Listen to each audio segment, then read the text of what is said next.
ಪೊಲೀಸ್ಗೆ ಇನ್ನೂ ಕೂಡ ಸ್ಫೋಟದ ಮಾಹಿತಿ ಗೊತ್ತಾಗ್ತಾ ಇಲ್ಲ. ಯಾಕಾಗಿರ್ಬೋದು ಅಂತ. ಮೇಲ್ನೋಟಕ್ಕೆ ಇದು ಸಿಲಿಂಡರ್ ಸ್ಫೋಟ ಅಂತ ಹೇಳಲಾಗ್ತಾ ಇದೆ. ಬಟ್ ಸಿಲಿಂಡರ್ ಸ್ಫೋಟ ಈ ಪ್ರಮಾಣದ ತೀವ್ರತೆ ಹೊಂದಿರುತ್ತಾ? ಘಟನಾ ಸ್ಥಳದಲ್ಲಿ ಸಚಿವ ರಾಮಲಿಂಗಾರೆಡ್ಡಿ ಅವರು ಸ್ಟೇಟ್ಮೆಂಟ್ ಕೊಟ್ಟಿದ್ದಾರೆ. ಅವಘಡ ಹೇಗಾಗಿದೆ ಅನ್ನೋದು ಗೊತ್ತಾಗ್ತಿಲ್ಲ, ತನಿಖೆಯನ್ನು ಮಾಡ್ತಾ ಇದ್ದಾರೆ ಪೊಲೀಸರು. ಪ್ರಾಥಮಿಕವಾಗಿ ಸಿಲಿಂಡರ್ ಸ್ಫೋಟ ಅಂತ ಇದ್ದಾರೆ ಅಂತ. ಎಲ್ಲ ಅವಶೇಷ ತೆಗೆದ ಬಳಿಕ ಏನು ಅನ್ನೋದು ಗೊತ್ತಾಗುತ್ತೆ. ಆ ತನಿಖೆ ಬಳಿಕ ಎಲ್ಲ ಮಾಹಿತಿ ಗೊತ್ತಾಗುತ್ತೆ ಅಂತ ಸಚಿವರು ಹೇಳಿದ್ದಾರೆ. ಎಸ್, ಅದು ನಿಜ. ಯಾಕಂತ ಹೇಳಿದ್ರೆ ಈಗ ಮನೆಯೆಲ್ಲವೂ ಕೂಡ ಧ್ವಂಸ ಆಗಿದೆ, ನುಚ್ಚು ನೂರು ಅಂತಾರಲ್ಲ ಹಂಗಾಗಿದೆ ಮನೆ. ಅದು ಸ್ಲಮ್ ಏರಿಯಾ, ಎಲ್ಲವೂ ಅಂಟ್ಕೊಂಡು ಮನೆ ಮಾಡಿದ್ರು. ಒಂದಕ್ಕೊಂದು ಕಟ್ಯಾಚ್ ಆಗಿರೋ ಮನೆ ಎಲ್ಲವೂ ಕೂಡ ನೆಲಸಮ ಆಗಿದೆ. ಈಗ ಅದನ್ನೆಲ್ಲ ಅವಶೇಷಗಳೇನಿರುತ್ತೆ, ಆ ಶೀಟು, ಮನೆ ಗೋಡೆ ಗೀಡೆ ಬಾಗಿಲು, ಇದನ್ನೆಲ್ಲ ರಿಮೂವ್ ಮಾಡಬೇಕು. ಅದಾದ್ಮೇಲೆ ಸ್ಫೋಟ ಆಗಿರುವಂತಹ ವಸ್ತುಗಳು ಏನಾದರೂ ಸಿಗತ್ತಾ? ಸಿಲಿಂಡರ್ ಬ್ಲಾಸ್ಟ್ ಆಗಿದ್ರು ಗೊತ್ತಾಗ್ಬಿಡುತ್ತೆ, ಅಥವಾ ಬೇರೆ ಏನಾದರೂ ಕೆಮಿಕಲ್ಲಾ? ಇದು ಗೊತ್ತಾಗಬೇಕು. ಇದು ಗೊತ್ತಾಗಬೇಕು ಅಂದರೆ ನಾವು ಇನ್ನೊಂದು ಸ್ವಲ್ಪ ಹೊತ್ತು ಕಾಯಲೇಬೇಕು. ಅವಶೇಷಗಳನ್ನೆಲ್ಲ ತೆಗಿತಾರೆ ಮೊದಲಿಗೆ.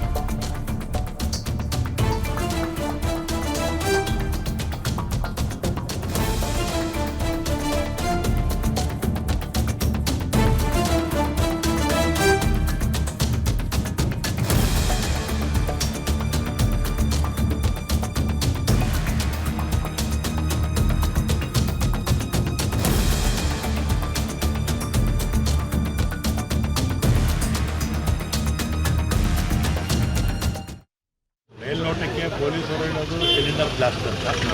ಆದರೂ ಕೂಡ ಪೊಲೀಸರು ಡಬ್ರೀಸ್ ಎಲ್ಲ ತೆಗೆದ ಮೇಲೆ ಸ್ಪಷ್ಟವಾಗಿ ಅವರು ಏನು ಕಾರಣ ಅಂತ ಹೇಳ್ತಾರೆ. ಮುಖ್ಯಮಂತ್ರಿಗಳಿಗೂ ಗೊತ್ತಾಯಿತು, ಅವರು ಬಂದರು, ನೋಡಿದ್ರು. ಎಲ್ಲ ಸಣ್ಣ ಸಣ್ಣ ಮನೆ, ಶ್ರೀರಾಮ ಅಂತ ಇದ್ದಾರೆ. ನಮ್ಮ ತಂದೆ ಕಾರ್ಪೊರೇಟರ್ ಆಗಿದ್ದಾರಲ್ಲ, 70ರಲ್ಲಿ ಆಗಲಿಂದಲೂ ಇಲ್ಲಿ ಮನೆಗಳು ಕಟ್ಕೊಂಡಿದ್ದಾರೆ. ನಾನು ಇಲ್ಲಿ ಕಾರ್ಪೊರೇಟರ್ ಆಗಿದ್ದೆ, ಇದೇ ಕ್ಷೇತ್ರದಲ್ಲಿ 4 MLA ಆಗಿದ್ದೆ. ಎಲ್ಲ ಜನನೂ ಚೆನ್ನಾಗಿ ಗೊತ್ತು ನನಗೆ. ಮತ್ತು ಈಗ 10 ಜನಕ್ಕೆ ಗಾಯ ಆಗಿದೆ, ಅದರಲ್ಲಿ ಒಬ್ಬರು ತೀರೋಗಿದ್ದಾರೆ. ಇನ್ನು 9 ಜನ ಸಂಜಯ್ ಗಾಂಧಿ ಹಾಸ್ಪಿಟ್ಲ್, ಒಬ್ಬರು ನಿಮ್ಯಾನ್ಸ್, ಇಂದಿರಾ ಗಾಂಧಿ ಹಾಸ್ಪಿಟಲ್ ಸೇರಿದ್ದಾರೆ. ಒಬ್ಬರಿಗೆ ಆ ಮನೆ ಇರ್ತಲ್ಲ, ಲಾಸ್ಟ್ ಆಯಿತು ಅಂತ ಅಂದ್ಕೊಳ್ತೀವಲ್ಲ, ಆ ಮನೆಯವ್ರಿಗೆ ಇಂಜುರೀಸ್ ಆಗಿದೆ. 30-40% ಆಗಿದೆ ಅಂತ ಹೇಳ್ತಾ ಇದ್ದಾರೆ. ಮತ್ತು ಅದು ಎಲ್ಲ ಖರ್ಚು ವೆಚ್ಚವನ್ನು BBMP ವಹಿಸುತ್ತೆ. ಮತ್ತು ಮನೆಗಳು ರಿಪೇರಿನೂ ಅಷ್ಟೇ. ಕೆಲವು ಮನೆ ಶೀಟ್ ತಕ್ಷಣ ಇವತ್ತೇ ನಮ್ಮ ಮುಖಂಡರು, ಕಾಂಗ್ರೆಸ್ ಮುಖಂಡರಲ್ಲಿರೋರು ಮನೆ ಶೀಟು ಮಳೆ ಬಂದರೆ ತೋರಿಸ್ತಾರೆ, ಇವತ್ತೇ ಇಮಿಡಿಯೇಟಾಗಿ ಮಾಡಿಕೊಡ್ತಾರೆ.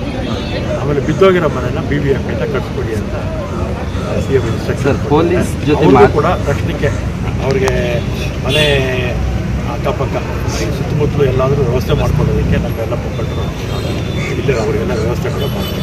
ಪೊಲೀಸ್ ಮಾತಾಡಿದಾಗ ಏನು ಹೇಳಿದ್ರು ಸರ್? ಪೊಲೀಸು ಅವ್ರೇನು ಮಾಡ್ತಾರೆ, ಪೊಲೀಸು ಕಣ್ಣಾರೆ ನೋಡಿದರೆ ಅವ್ರು ಏನು ಅಂತ ಹೇಳ್ಬಿಡೋದು. ಡಬ್ರೀಸ್ ಇದೆ ಮನೆಯಲ್ಲಿ, ಆ ಡಬ್ರೀಸ್ ತೆಗೆವರೆಗೂ ಕ್ಲಾರಿಟಿ ಇರಲ್ಲ. ಮೇಲ್ನೋಟಕ್ಕೆ ಗ್ಯಾಸ್ ಸಿಲಿಂಡರ್ ಬರುತ್ತೆ ಅಂತ ಗೊತ್ತಾಗುತ್ತೆ. ತನಿಖೆ ಮಾಡಿದ್ಮೇಲೆ ಏನು ಅಂತ ಗೊತ್ತಾಗುತ್ತೆ. ಆಮೇಲೆ ಮೇಲ್ನೋಟಕ್ಕೆ ಪೊಲೀಸರು ಹೇಳೋದು ಸಿಲಿಂಡರ್ ಬ್ಲಾಸ್ಟ್ ಅಂತ.